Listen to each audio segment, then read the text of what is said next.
All right, so in this video, I'm going to show you how to unlock the radio C1 connector because the center high mount stop lamp LED cargo camera harness that I make for 1500, you have to pin to it. Some of the HDs you have to pin to it as well.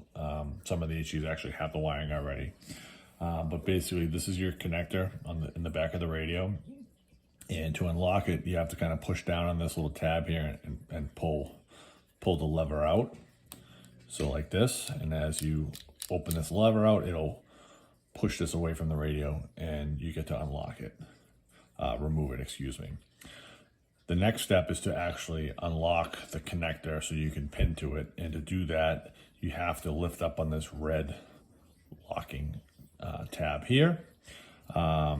To do that, you want to get underneath it and basically you want to pry up on it.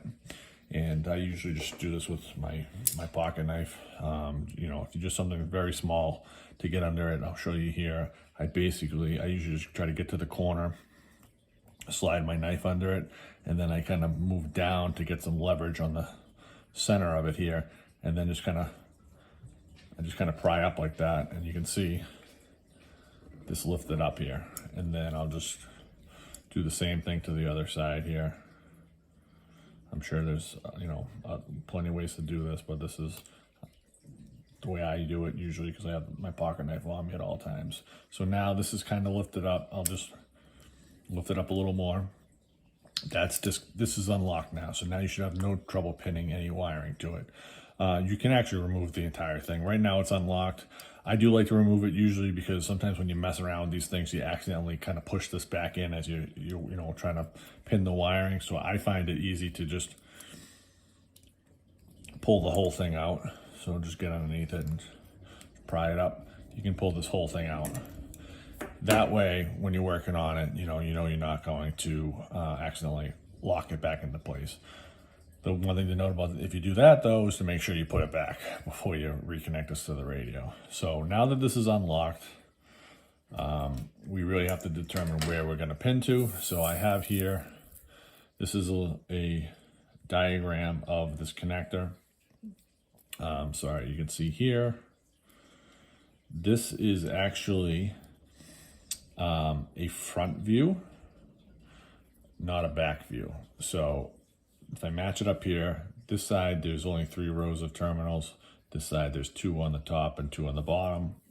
You can see here. So according to this, position 1 is this top right corner. So it goes 1 through 10 across the top here. The next row is 11 through 20, then 21 through 30, and then 31 through 40. And then 41 through 52 are these 3 rows. These, we're not gonna worry about these ones. We need to pin over on this side here.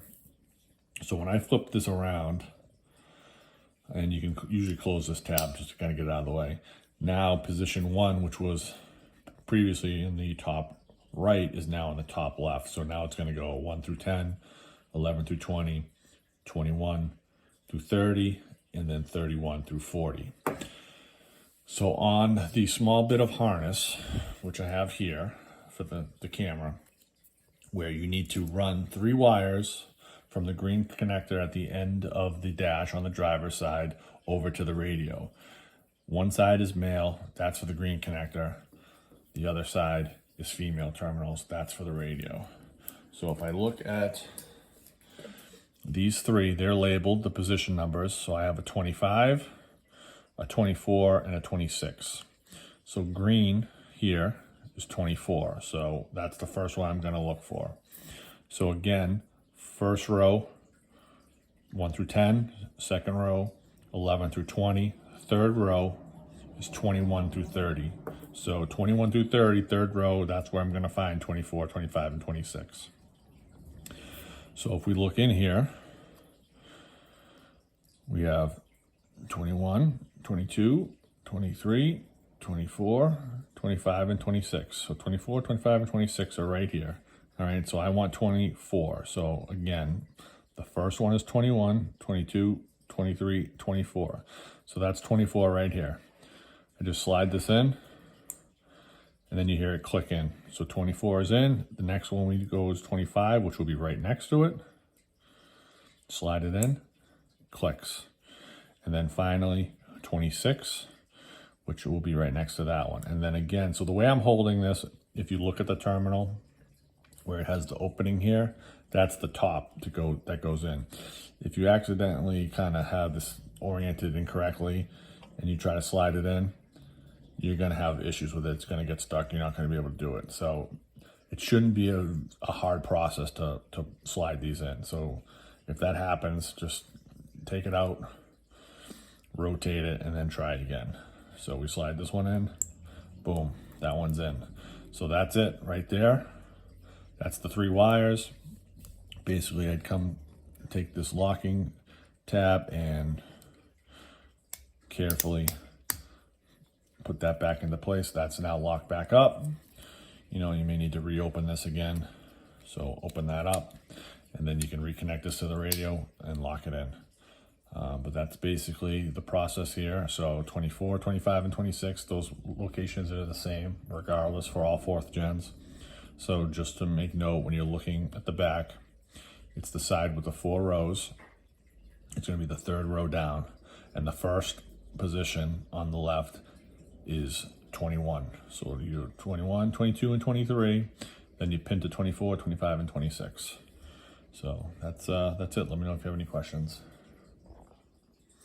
So I forgot to mention, if you accidentally pin into the wrong position and you need to depin this, in order to do that, you have to go through the front side. So in that case, if you didn't take this piece off, you have to fully remove this piece.